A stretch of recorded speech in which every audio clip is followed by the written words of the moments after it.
Well, hello and welcome to the Institute of Managers and Leaders Australia and New Zealand. Thank you so much for joining us for our third development day for 2021. It's fantastic you're all joining. We've got a huge audience planned today and we've got three fantastic webinars followed by a live panel session here in the Brisbane office with a number of human resources experts. But thank you so much for joining us. Before we start today, I'd just like to acknowledge the traditional owners of the land on which we meet. I'd also like to pay my respects to elders past, present and future. Now, before we get into today's session, I just want to cover off on today's schedule because it is a jam-packed schedule and we've got our pinch hitter, Shannon Cooper, lined up ready to go.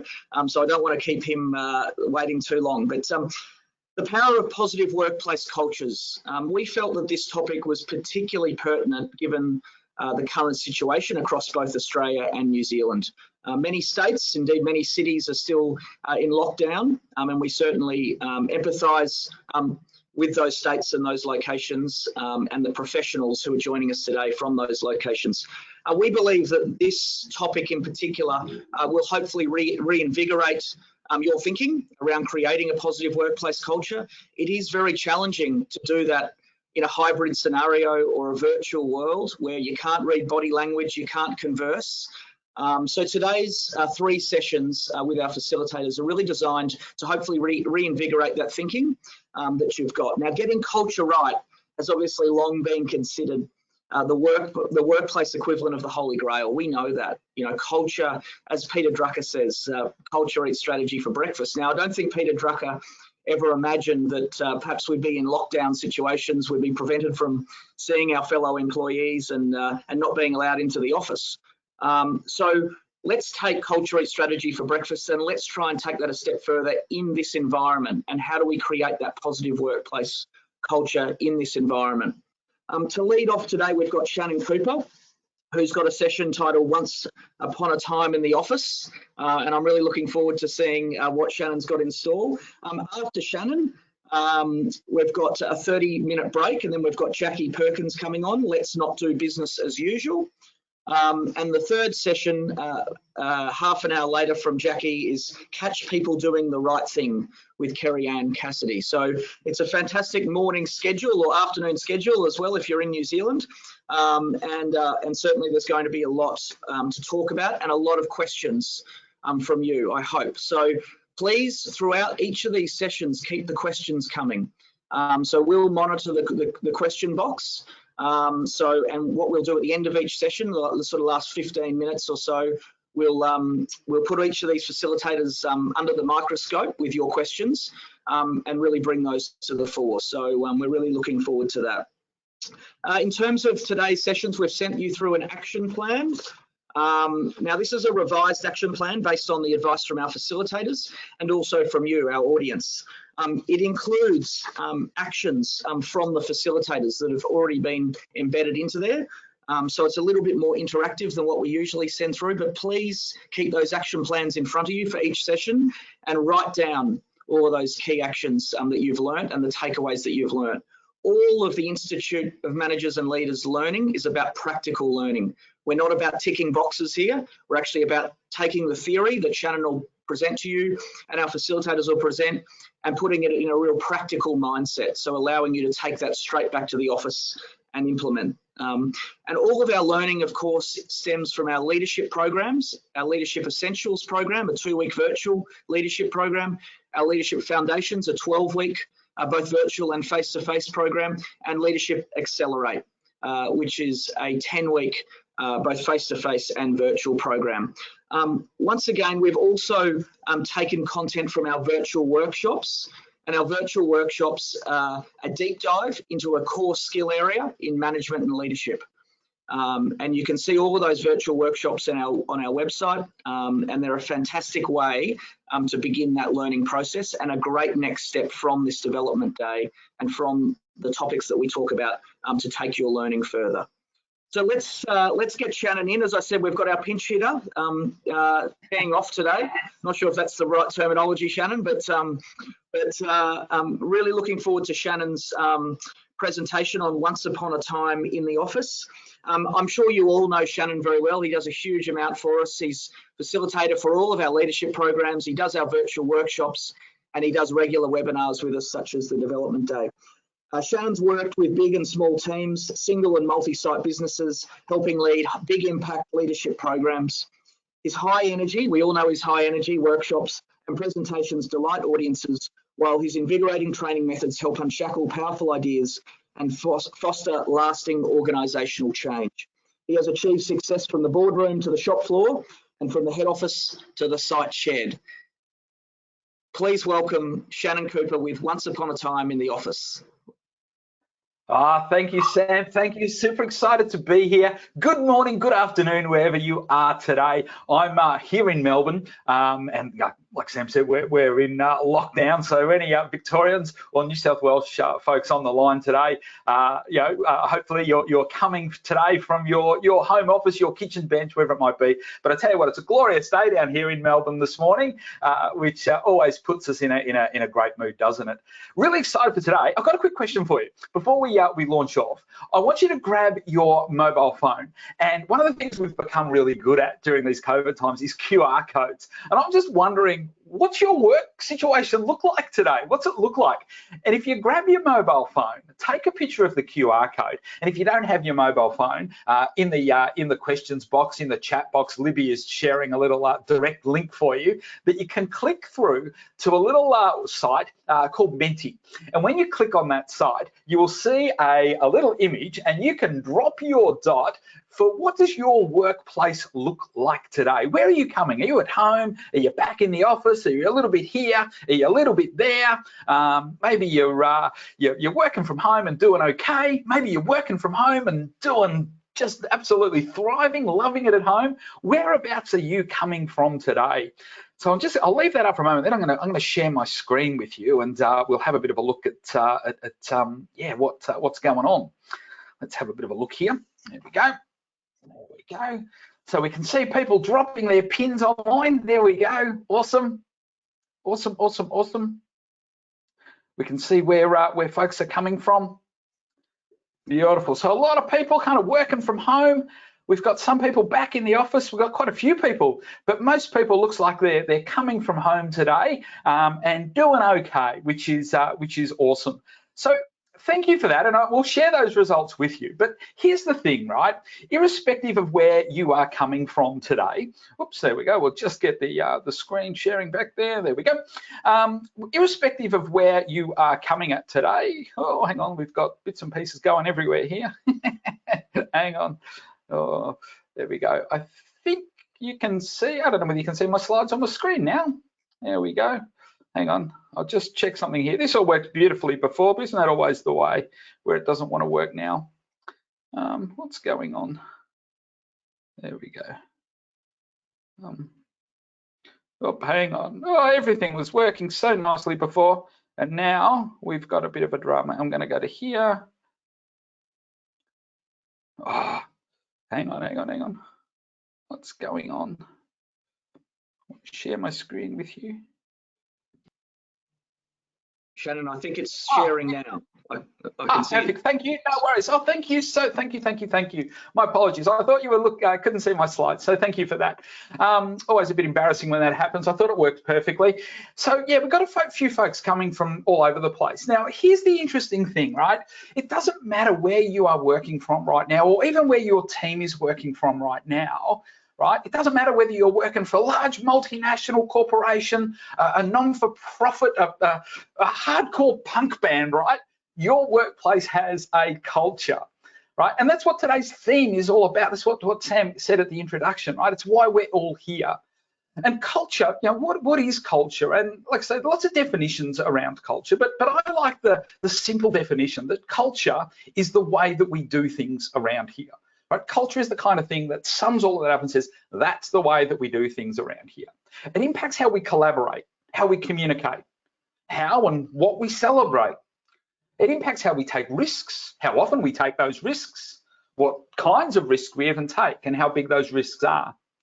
Right? And culture says, is it okay for us to fully invest ourselves when we come to work, or whether we should hold some of ourselves back a little bit? And for many organisations, the way that we try to, I suppose, throw a bit of a loop and define our organisational culture, certainly the ones that I know anyway, is that we try to define those things with the trusty old employee handbook. Maybe you've even got one, right? Maybe you were given one on your first day. Perhaps you even read it. Now, look, I'm not anti-employee handbooks, far from it. The question, though, I'd like to sort of start off with today is, are they really a good way of thinking about, talking about, or influencing culture? You see, I've worked with lots of organisations over the years, and most of them have employee handbooks. And I've seen an almost infinite number of creative ways that organisations can also be dysfunctional. In other words, just because we've got an employee handbook doesn't equal organisational cultural success. So I want to talk about unhappy workplace culture for a moment. I know it's a bit of a, I don't want to start on a bit of a downer, but let's just sort of start off with this. Recently, Gallup surveyed some Australian workers about their level of engagement at work. This was during COVID time, right? Now, when Gallup, I should say, talks about employee engagement, what they say is that an engaged employee, and it's on the slide here for you, engaged employees are those who are involved in, enthusiastic about, and committed to their work and their workplace. That's an engaged employee. Now, according to their research results, what they found was that despite the fact that COVID-19, in relative terms, hit Australia less severely than other parts of the world, particularly throughout 2020 and the early parts of 2021, a staggering 66% of workplace employers in workplaces in Australia were not engaged at work. Right, 66%, more than half. Right, and as bad as that sounds, those numbers don't include the 15% who are actively disengaged. Right, so that's roughly 2/3 of the workforce who are disengaged or worse. Now, Gallup didn't specifically ask about culture, right? But if you've ever lived through a dysfunctional workplace culture, you were probably also disengaged at work. Perhaps you were even actively disengaged at work. Rather, difference between disengaged and actively disengaged. If you're disengaged, you're probably just going through the motions. If you're actively disengaged, it's even worse. You're probably looking for another job, right? So culture tells us, if culture tells us how we're supposed to behave in a certain environment, right, and I'm disengaged in that environment, then the next question becomes, well, where does that culture come from? Where does that culture come from? Before we get to that, I'll share something else with you. About the turn of the century, right? Late 1999. For those of you that can remember that far back, I saw an ad for a position in an organisation, and they were involved in driver training, right? Driver training cars. And when I went for the interview, I met the founders of the organisation, and they were super excited, right? And they were determined, right? They were determined to change the game. They wanted to be, they told me, they wanted to be the Dell of vehicle driver training. Right, now this is kind of before anyone wanted to be the Uber. You know how these days everyone wants to be the Uber of something? Back then, people wanted to be the Dell of something. And these blokes, they wanted to be the Dell of driver training. Now, to me, that sounded pretty damn exciting, right? And what that meant, that they were going to invest in technology and accessibility of driver training, right? And they were going to invest in simulators, things that like on the slides here. This was their whole thing. They were going to make these simulators and to put them out there. And there was a whole stack of stuff that was going to go on, right? But what was even more exciting was that they were giving me the opportunity to get in at the ground floor. And they said, well, we want you to come and work for us. We want you to help us. And, at some point, we're gonna float this organization. We're going to do a public offering and we're all going to be rich, right? So to me, it's like, this is awesome. This is just going to be a matter of time. This is exciting. I'm going to be rich, right? Because that's what happened, right? Now, here's the thing. It didn't even occur to me or worry to me at that particular point in time that the Dell of driver training, we didn't actually have any revenue streams at this particular point in time, or it didn't seem obvious to me that we even had a way of generating any revenue. And the costs were mounting up. These people were investing heavily using other people's money in the development of some of the driver simulators, a bit like the one, like I say, you can see here. But that didn't matter, of course, right? This was the 1999. This is how it worked. There's one small problem though. It was difficult to get people on board. It was difficult to get people to purchase what we were selling. So in other words, we had no customers who would pay us some money. So we decided as a group that we're going to adjust our strategy, right? We needed to niche. We thought we need to niche. So what we decided to do is we were going to niche into heavy vehicle driver training. right? Let's focus on training and teaching truck drivers, right? One small problem with that though, our simulators weren't set up for trucks, they were set up for cars, right? And a truck and a car, different. But we had a clever solution for that. What we were going to do is try to find other people's sort of technology, you know, the software, the code that kind of made all this stuff work. And we would find some truck stuff as opposed to some car stuff. And then we would just take that code and we would just download it or embed it into our technologies, right? And then we'd sell our simulators and we'd keep all the money. How cool is that? Now, a couple of our co-workers, a couple of my co-workers, I should say, they sort of thought, well, not really sure that that's ethical. Like, you know, we shouldn't just be pinching other people's stuff or kind of, you know, copying other people's stuff like that. Like, you know, when I went to school, they called that plagiarism, right? But our bosses, right? I remember one boss, he said, don't worry. He goes, what do you even think WWW stands for? It's Wild Wild West. That's what we do, right? And of course, this is the story that we told ourselves, that it was okay to do whatever we needed to do to be successful, right? And we thought that let's just go, right? So anyway, some cease and desist letters started arriving. So we had to readjust our story. So all of a sudden, okay, so the Dell of driver training, that's not working anymore. The Dell of heavy vehicle driver training, that ain't working anymore. So we thought, what do we do next? Let's become the virtual reality driver training company. That didn't work either. See, when a business starts down one path with one business model and then decides, hey, let's do something different that might work better, that's called a pivot, right? We've seen a lot of that over the last 18 months, right? But what we were doing, I don't think was pivoting. It was going around in circles. And of course, you know, what happens after you go around in circles lots of times is usually dizziness. When I first started with that organisation, I was filled with optimism, excitement. Oh, I'm working for the Dell of driver training company. I'm on the cutting edge of the new millennium. This is great. Right? Sure, I questioned some of the decisions that were going on, but the leadership of that organisation were really, really confident. And I trusted the stories that they told me. Right? After all, I mean, they convinced all the investors to give all them that money. But as we leaned from one strategy to the next, that optimism started to fade. Right? I was no longer hoping for a big payday. In fact, I was just hoping that they could make their next payroll. Right? And as I drifted further from the reality, that optimism drifted further from the reality of that dream, the further detached and disengaged I became. In fact, the days got longer. I got tired. I probably gained a little bit of weight. No, I never even smoked, right? But I started just going on smoke breaks just so I could get away from my desk. I reckon Gallup back then would have called me a disengaged employee, right? And I reckon there was a lot of disengaged employees in that organisations. Our co-workers, we were crashing our bosses, we were bickering with each other.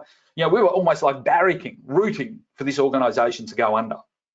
Like I said, I think you'd call that disengagement, maybe even active disengagement, right? But of course, I should point out though, in amongst all that pivoting, if we can call it that, there was one thing that we hadn't tried that it should have been obvious to us, right? It's fundamental to the internet infrastructure ever since its inception. Cat memes, but we couldn't even make any money off cat memes. That's how bad it got, right? We couldn't even do that. They called an all-company meeting. It was just before Christmas, about a couple of years after I started. Called an all-company meeting, and we knew what was coming. And they explained to us that they were going to have to lay off 2/3 of the organisation. 2/3 of people were losing their jobs. I found out that I'd survived the cut. I wasn't relieved though. I was disappointed that I'd been able to keep my job. I wanted out. Fortunately for me, about 3 or 4 weeks later, I got my freedom, right? The company was dead. Everyone lived happily ever after and gone on and done different bits and pieces. But as I tried to figure out what was next for me, right, I also tried to work out what went wrong. Yeah, there were technical failures, and yeah, there was some questionable financial decision-making going on as well, right? And I don't know how much money we would have burned through in those couple of years. But what I really wanted to understand was, how did the organisation, the culture that I was so excited to join, the organisation that I was so excited to join, go from, you know, to hell in a handbasket to a point where I wanted to actually be let go? Was it just because the novelty had worn off? Nah, because novelty always wears off, right? That's just what happens. Was it that because we failed? And I don't think it was that either, because I knew when I went to that organisation that there was no guarantees of success, right? It was how we failed, and it was how we responded to the failure, right? It was when the novelty had worn off, there was no substance there. There was no real organisational culture. There was nothing there, right? And as I continued to do this post-mortem diagnosis, again, not for why we failed, but why we were actively looking for us to fail, right? That was the thing that I was curious about. Where do we get to a point where people were actively barracking and hoping that we would fail, right? Where did this culture come from? Now, even though I'm guessing that many of you on this session this afternoon, if you're in New Zealand, didn't experience the whole .com thing back at the turn of the century, I'm guessing you might be able to relate to that. Maybe some of you even have a story that you can conjure up about your own miserable workplace experiences. After all, that's what happens when you hear a story. The instinct to relate to characters in the story, and perhaps you can relate to me, perhaps you can relate to the managers in that story trying, right? Perhaps you have a level of cynicism, empathy, don't know, right? But that desire to connect with characters in a story starts at a very young age. These are my kids, right? Harper and Peyton. Peyton on the left-hand side, my youngest, and Harper, my eldest, on the right-hand side. I remember when Harper was about 3, I reckon. She's 11 now, turned 11 a couple of weeks ago, homeschooling. It's grade 5, learning all long division again. But when Harper was 3, we took her along to see Finding Nemo. It was, I say, took her along to see it. It was at a friend's house. They had a bit of a movie night. So we watched Finding Nemo. Now, she wasn't old enough at the time to understand that the film's called Finding Nemo, and there's a fair likelihood that at the end of this film, we're going to find Nemo. It's going to be okay, right? And Harper, last time I checked, she's not a clownfish. She's never been separated from her mum or dad. But I'll tell you what, halfway through that movie, she was terrified, like really scared, traumatized, worried about Nemo and what was going on, right? It was extraordinary. And we had to console her during the middle of the movie. Now, of course, like all of us humans, what she was doing is she was watching that story. She was mapping her own experience onto the story that she was being told. Right? She was having an emotional reaction to it. In this case, a very intense emotional reaction to it. And this is the thing about stories. Real or perceived, we have an emotional connection to them. Right? Let me tell you one other thing about stories. In 2009, there was a guy, a journalist, right? His name was Rob Walker, and he wanted to find out whether or not storytelling was this kind of superpower that we all thought it might be. So in order to do this, he dotted off to his computer and he went onto eBay and he bought 200 objects, random objects, a bit like this ceramic horse's head. It's pretty, isn't it? You like one of these? Yeah, he bought one of these. And the average price of the things that he bought was $1, right? And then he called up 200 authors and he said to them, hey, do you want to be part of a little experiment that I'm running? Right? Which means what I want you to do, I've got these 200 items and I want you to write a little story about an item. I'll give you an item and I want you to write a story about it. And 200 authors said, yeah, why not? Let's do it. So he said, here you go. Well, here's your object, write a story. A couple of months later, he's got 200 objects and 200 stories. Right? And then I assume, I don't know, with some sort of real nail-biting nervousness and anxiety, he jumped back onto eBay and he listed each item again. 200 of them, put them up for sale.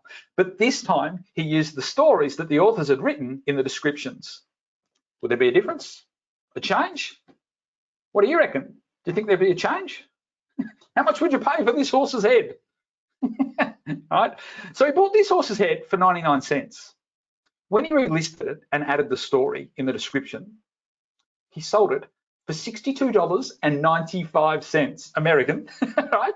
Now, I don't know how your maths is going this morning, but that's a slight increase of about 6,395%.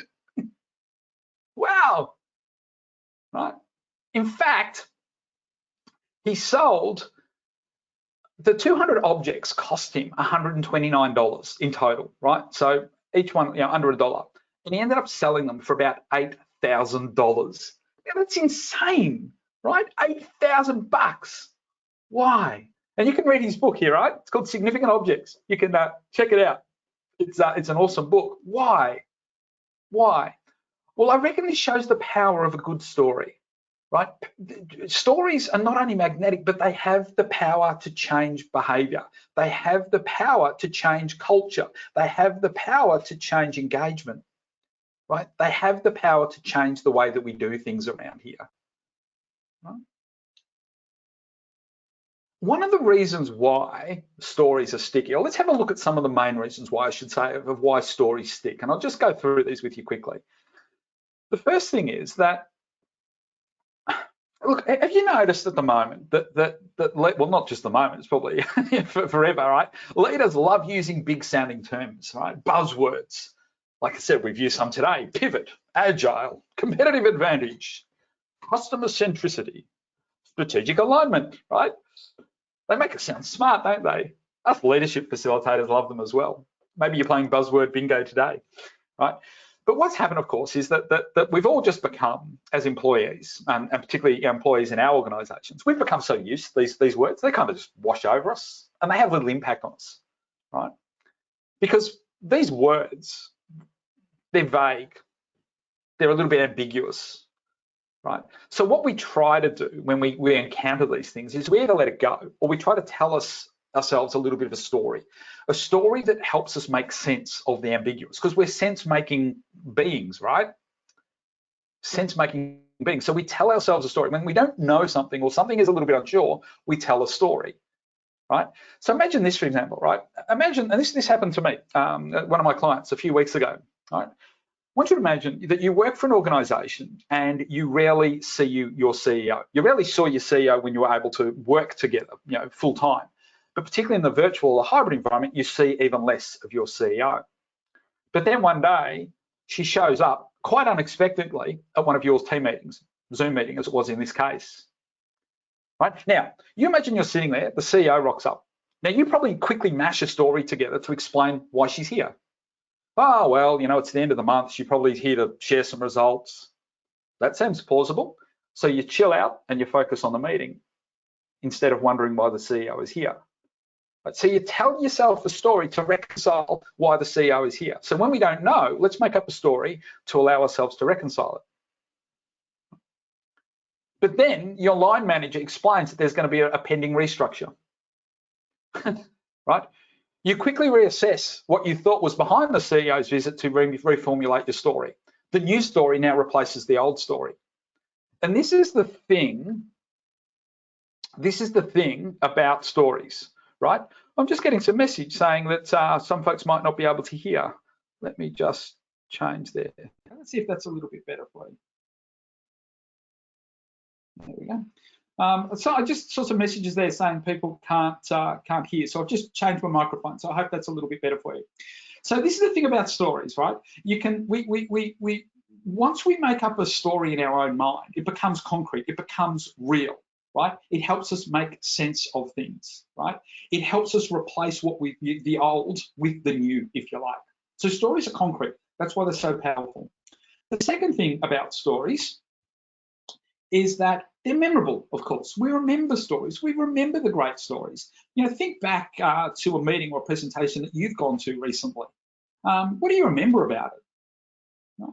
Chances are that the only thing that sticks with you are some of the stories that were told. I remember hearing a story from Alan Joyce once, the Qantas CEO, and he was sharing about, one of the things that Alan Joyce likes to do, or did like to do when flights were flying around, was spend time talking to his passengers. Right?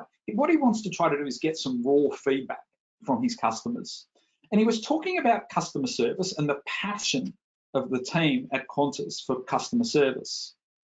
Right? Now, we could just say things like, oh, at Qantas, we care about our passengers, or we are passionate about customer service. But really, who cares? Well, whatever. We've heard that before. No one's going to remember that. Customer service is a vague concept. No context. Hardly memorable, right? But Alan illustrated some of these things with some fantastic stories, right? He told stories about cabin crew members, right, who paid special attention to particular customers, who they helped a customer aboard a plane when they were on crutches because they had a broken or a strained ankle, right? opening up, helping a client with in a sling, hoping them to open a bag of chips or nuts or whatever it was so that they could eat them. Right? The off-duty manager who, after getting off a flight, noticed that a fellow passenger was waiting for his luggage, appeared to be distressed. Right? So this walking out of the airport, a distressed passenger, and when he learned that the passenger had misplaced their computer bag on the plane, he took him back onto the aircraft to help him find it. Right? So what he did was he didn't just say, "Hey, we care about customer service." He shared stories that were memorable, stories that help us relate to those things. Right? They're effective conduits of emotion. That's why we remember them. Yeah. Neuroscientist John Medina, he actually says that vision trumps all of our other senses, and I think this is one of the reasons why stories are memorable. Right? Is that they help us see things. The listener can picture what's happening. And even as I just told you that story of a distressed passenger missing their computer bag, perhaps in your mind's eye, you were able to imagine what that passenger looked like. Perhaps in your mind's eye, you imagine them going back on the plane, right? Perhaps in your mind's eye, you could imagine one of the Qantas staff helping a passenger in a sling open up a bag of chips. The other thing about stories is that they're credible, right? Stories add a little bit of credible. Does anyone know who this person is? If you know, you might be able to type it in the question box. It's like a bit of a game of guess who. People in Melbourne might be more inclined to know this guy. His name is Michael Leunig. Michael Leunig is a Melbourne-based cartoonist, and he's been publishing his cartoons since the 1970s. And he's well known. He's got an interesting sense of humour, and he's kind of known for his whimsy cartoons. But he's also something of an activist, and his cartoons can often address quite controversial, political and sensitive areas. And I remember once it was relayed to me that he was asked in an interview once, because of his, the controversial nature of his cartoons, he was asked in an interview once if he gets death threats as a result of his cartoons. And he kind of sat back in his chair for a moment. And then with a fair amount of trepidation, he said, yeah, I do. Now, if you left it at that particular point in time with nothing else, what we know is that about half the audience would have believed him. The other half of the audience would have gone, rubbish, death threats? Who sends death threats to a bloody cartoonist? Like, man, this is, you're full of yourself. Just, it would have been a level of, maybe not that harsh, but a level of disbelief, right? A level of disbelief. As if you get death threats over a cartoon, right? That would have been the response of some people. But here's what happened. After the response, the TV show inserted an overlay voiceover that explained that the truth of Leunig's answer was demonstrated after the interview, when he turned on his mobile phone and he had a voicemail threatening the life of his wife and family, and he shared it with the interviewer and the producers. So when they put that overlay up, how many people now do you reckon believed his assertion? Right? The key thing here is that if you assert something as fact, even if it is a fact, there are some people that will believe you and some people that won't. Right? More than half, according to some studies, won't believe you. Right? However, if you can provide a single concrete example, a story that demonstrates the fact, the likelihood that people will believe you will be significantly increased. Right? Stories also have impact. Right? Narrative is one of the most compelling methods of holding someone's attention. Everyone loves a good story, don't they? Remember going to a conference a few years ago, a real one, real people, all in the same room. Remember that? With the yucky coffee? Where we used to, you remember those? Anyway, one of the speakers, he was a business unit manager where I worked, and his name was Alan, and he had to give a 10-minute presentation. So it was about 250 people in the room. And this particular company had just made the acquisition of a supplier, and Alan's job was to sort of explain to us and convince to all of us about the value and the importance of this acquisition. Now, I remember this day. It was one of those, it was just a one-day conference, and it was full on. There was, you can imagine, back-to-back sessions, presentations from managers, leaders, suppliers, other invited speakers, where you sort of go from one to the other and the bells are ringing. Like, it's just one of those full-on days, right? Where you just feel like you're trying to drink from a fire hydrant, taking all this information in. Alan was different though. All he did in his 10 minutes, was tell 3 customer stories. And I reckon, well, I know from my own observation, very scientific, I reckon it was about the only presentation during that day where everyone closed their laptops, put their telephones down, and listened to what Alan had to say.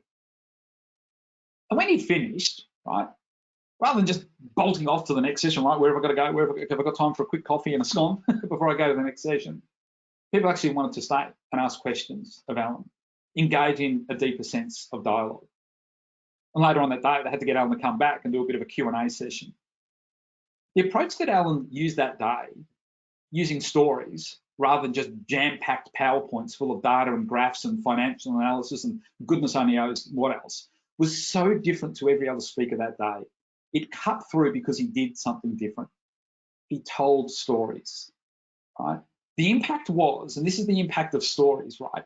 What Alan did was he just to tell us about the acquisition, didn't just give us the facts, but he told some stories. He described the customer journey. He helped us see what things look like from the customer perspective. And he helped us feel what it was like to be customers involved in that part of the business. That's why it was so compelling. And that's what makes a good story. So there is no doubt in my mind that as leaders, if we want to shape culture, we need to get good at telling stories, right? Because stories, like we said, they're concrete, they have impact, they have cut through, they help our messages stick. So I reckon the next question that you've got as you're sitting here at the moment is, well, what does make a good story?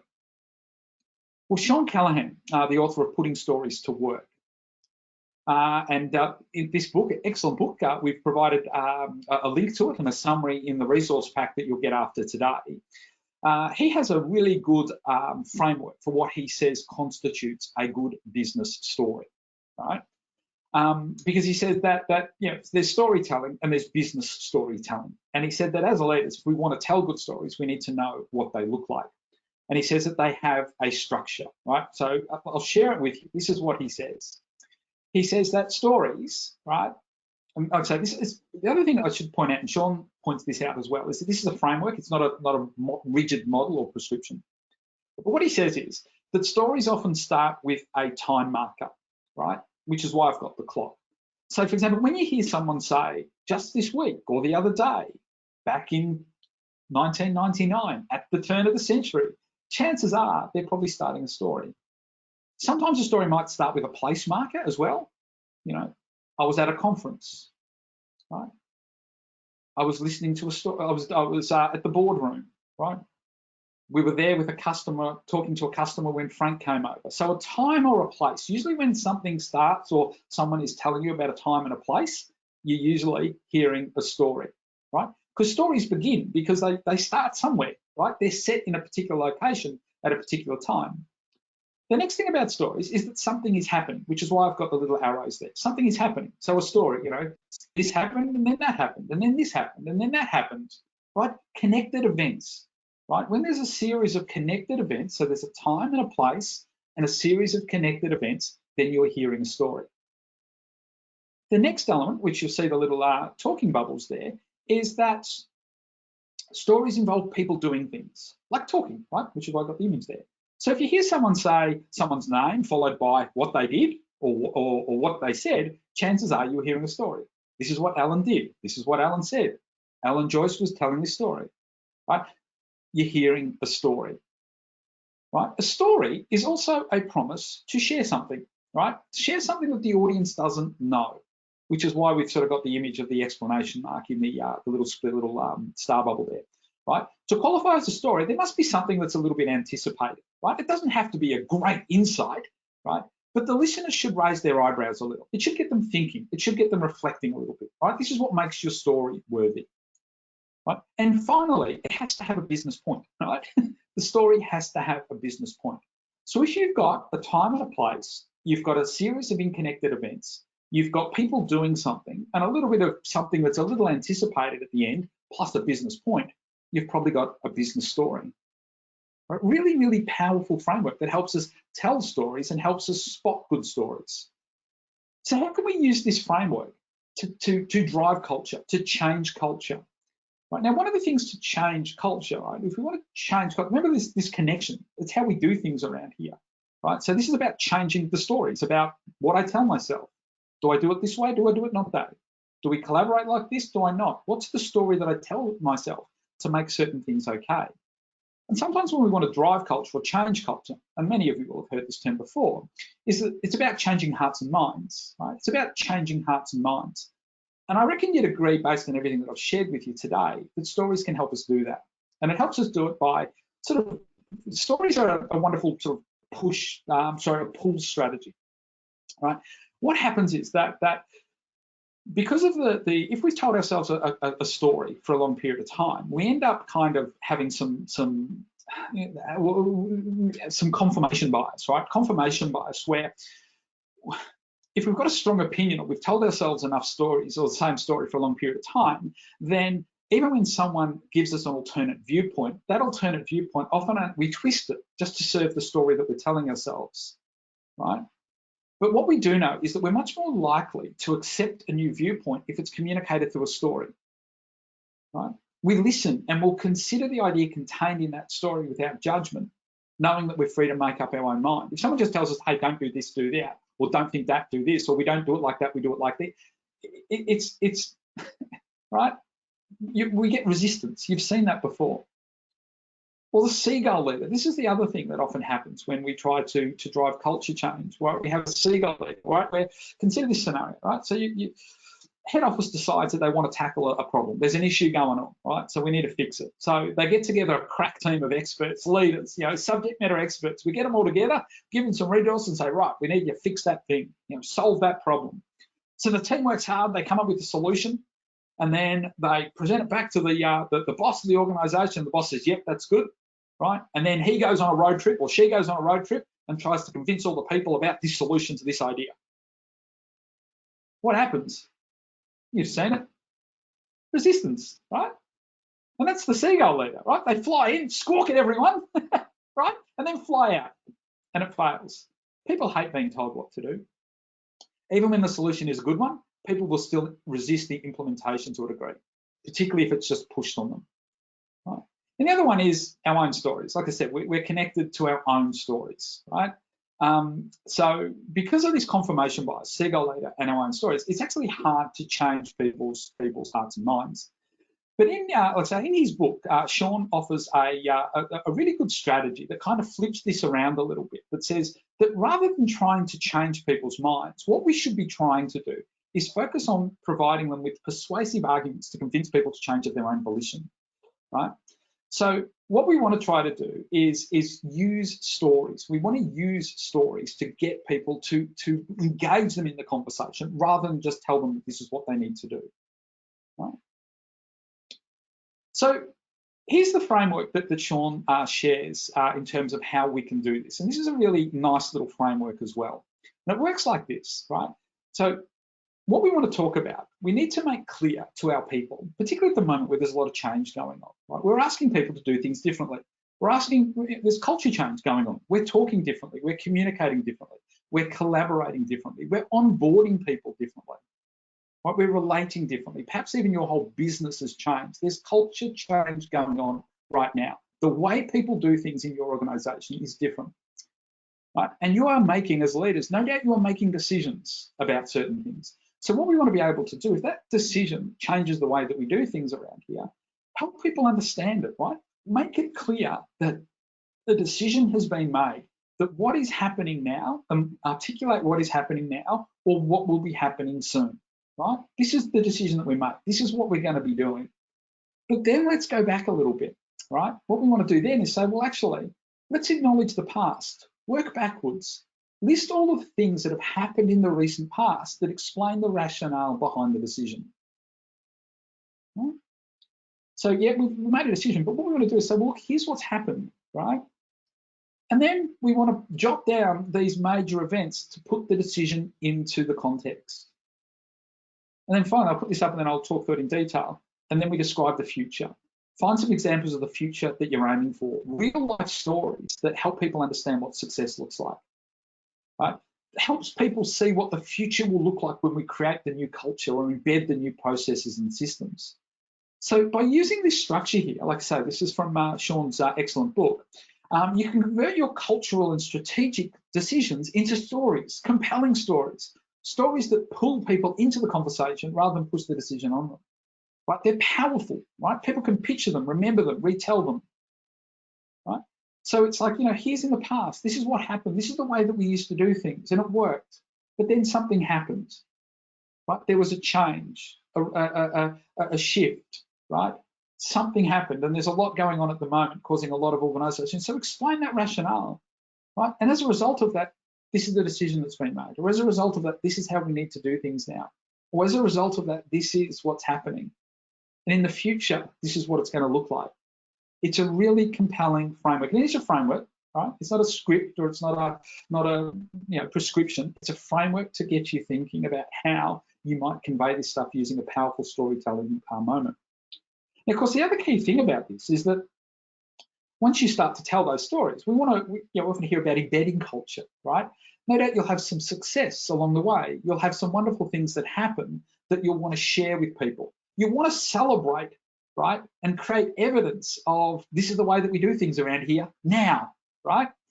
So to learn from someone else's success, right? As humans, one of the things that we try to do is find out, well, what did they do? What did they do to create such a great result, right? And often we do this in organizations using case studies, don't we? Right? And those case studies are often told from the perspective of the business, which is far less interesting, let's be honest, and insightful than a story that's told from the perspective of a real person. It's hard to connect on a personal level to what the company did, yeah? So another of Sean's framework brings this personal to the fore, right? And gets people thinking about and caring about what happened, but also learn what they might be able to do for themselves. So I'm going to share this with you as well. So here's how it works, right? If we want to share a success story, right? The rules of business storytelling still play to fore here, right? So we introduce the person at the center of the story and describe why they like the listeners. Right? They're a team member, they're a customer, they're a supplier, they interact with this, they use this process, they use the system, whatever it is. Use the person's name if you can, right? Let them know that their story is kind of the same, right? That they work like them, they behave like them, whatever it might be. Right? For example, if you're telling a story and they're finance people, then they're probably going to be interested in the success story of a CFO, right? And how that CFO implemented a new reporting system that is an example of the innovative culture that you are trying to aspire to. And for the next thing, what we want to do is we want to say, well, this is what the person's problem was, and this is how it made them feel. Right? For example, we might relate how the old reporting system was complex and time-consuming, and that the CFO was frustrated and embarrassed by the clunkiness of the system. And then finally, we want to show how that person overcame the problem and how they now feel, right? So we might say that the CFO used the organization's innovation tools to create a prototype of the new system and how that led to full implementation. And that's a really compelling story, right? Well, if you flesh it out a little, but that's a really compelling story that now the CFO is really proud of their work and how the solution is an example of how innovation has made a significant difference to the business. So rather than just talking about the innovation tools, you've got to use them, you should use them, we need to be more innovative, we need to be more agile, we've now got a compelling story that links that stuff together. We've got a compelling story that provides proof that this is the way we do things around here. It's awesome. One final thing before we open up for some questions. I want to go back to this idea of the employee handbook, right? Because I reckon one of the great things that I've seen a lot of really cool organizations do over the last little while is collect their stories. And they collect their stories in what we might call a culture book. And maybe you've seen these things before. Culture books are a great way to share stories and connect people with what's happening in your organization. Right, IDEO, you can see there's down on the bottom left-hand side there. IDEO, one of the most famous design companies in North America, probably throughout the world, and with good reason.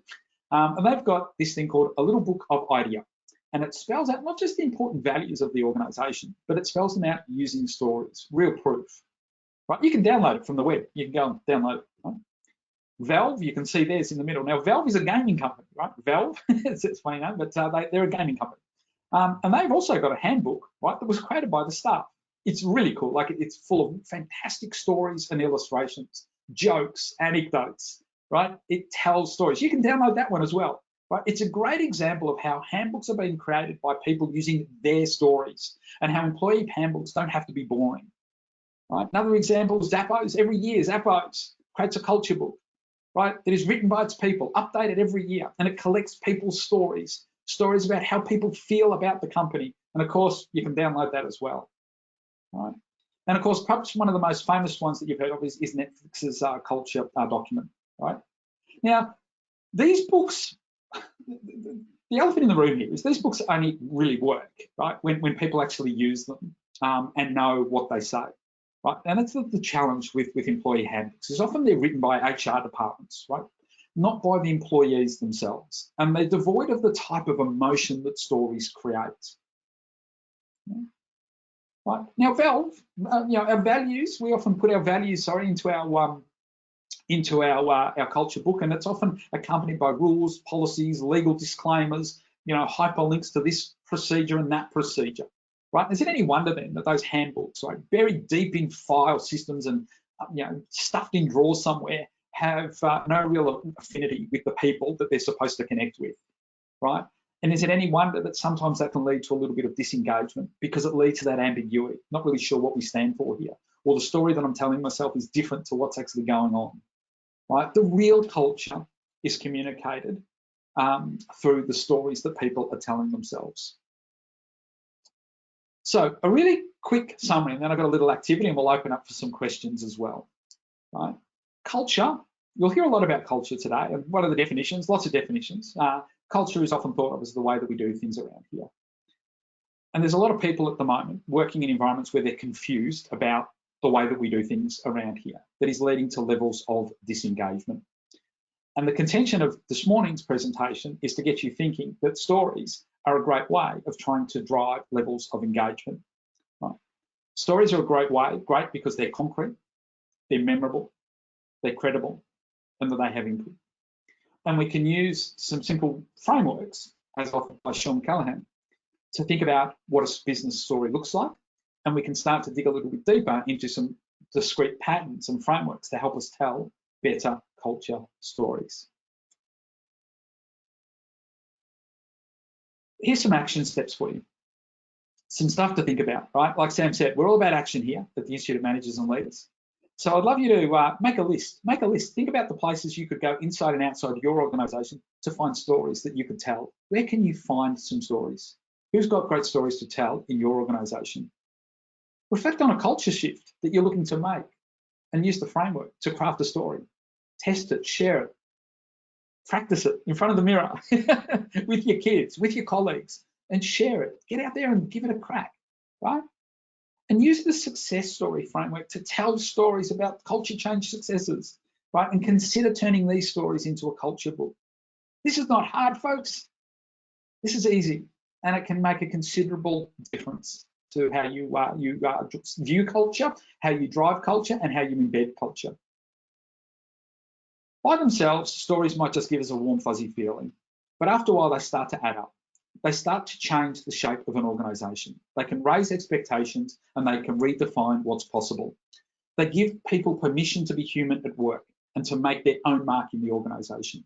They empower people to take your values and your ideals and develop them into a grand narrative and make them real so that they can see, feel and understand on a deeper level their contribution to the organisation. And whether by design or default, stories are shaping the culture of your organisation.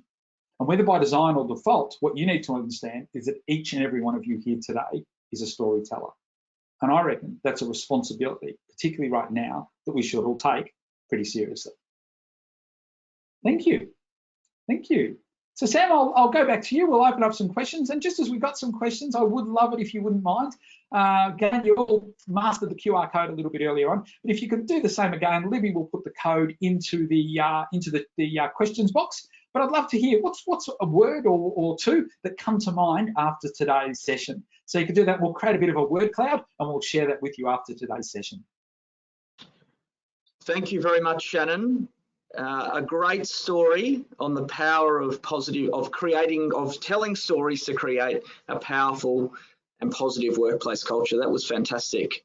Really got a huge amount out of that.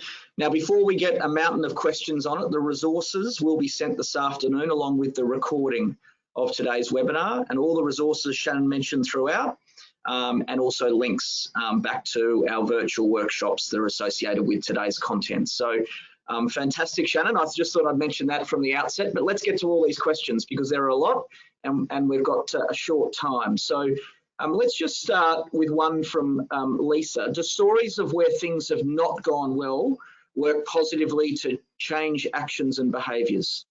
So would you rather positive stories that have gone well, or would you prefer where things haven't gone so well? Yeah, great question. Thank you, Lisa. My different organisations and different leaders will answer that question very differently. My personal view is that I like a level of authenticity, and I think that if things go, because things go wrong, right? Things don't always go to plan, but we can often use the story to help us understand why things did go wrong, but also to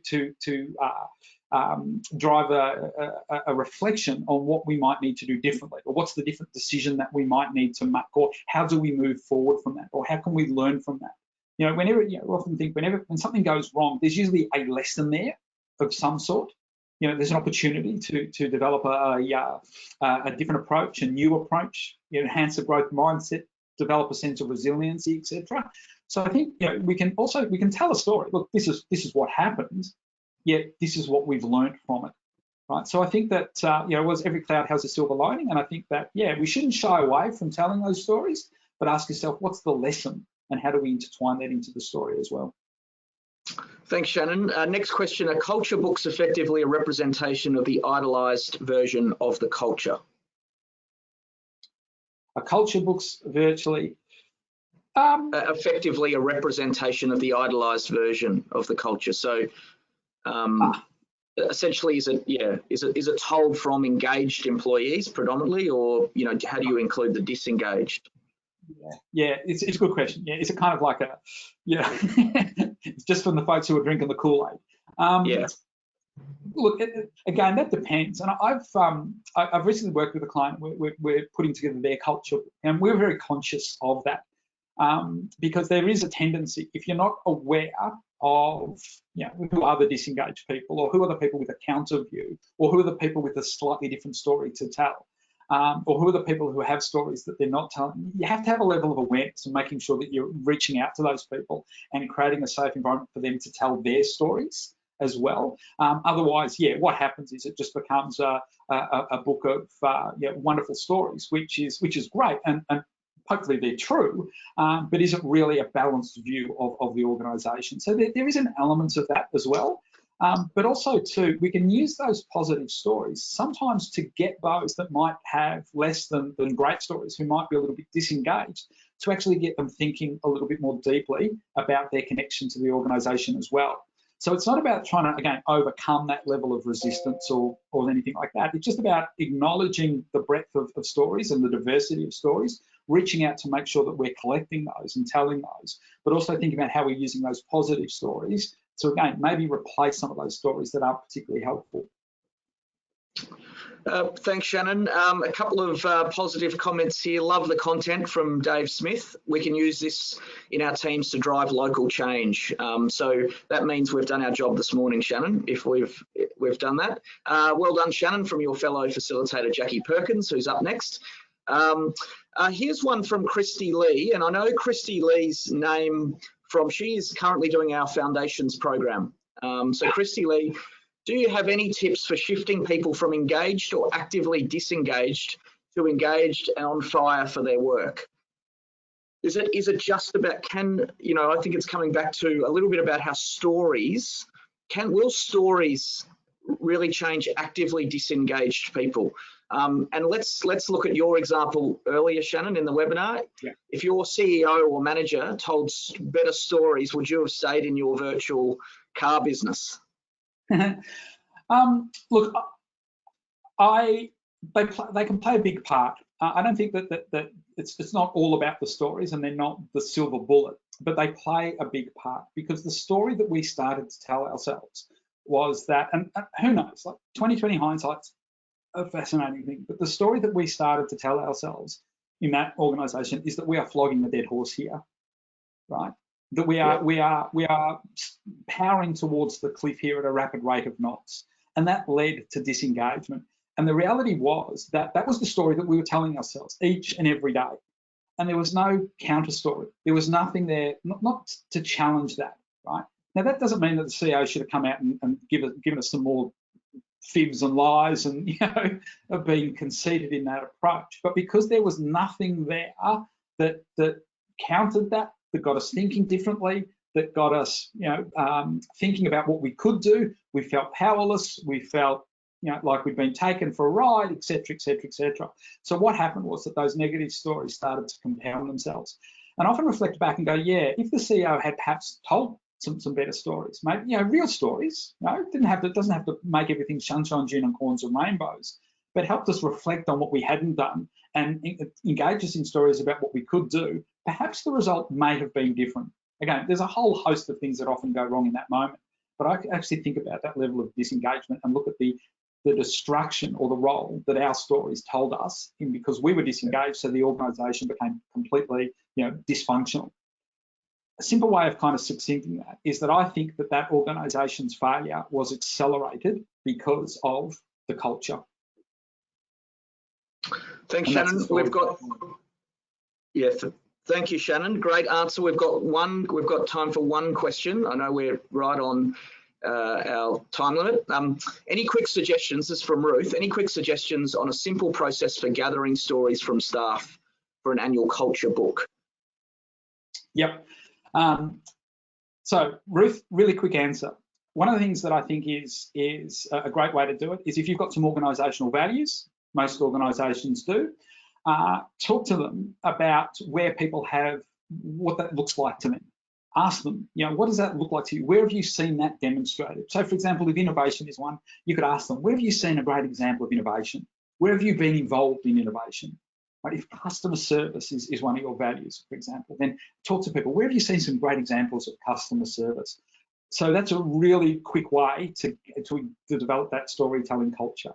Get your values and get people to tell stories about those things, right? Got to be a story though, right? Got to be a real person in a real place doing some real things with a bit of a surprise at the end.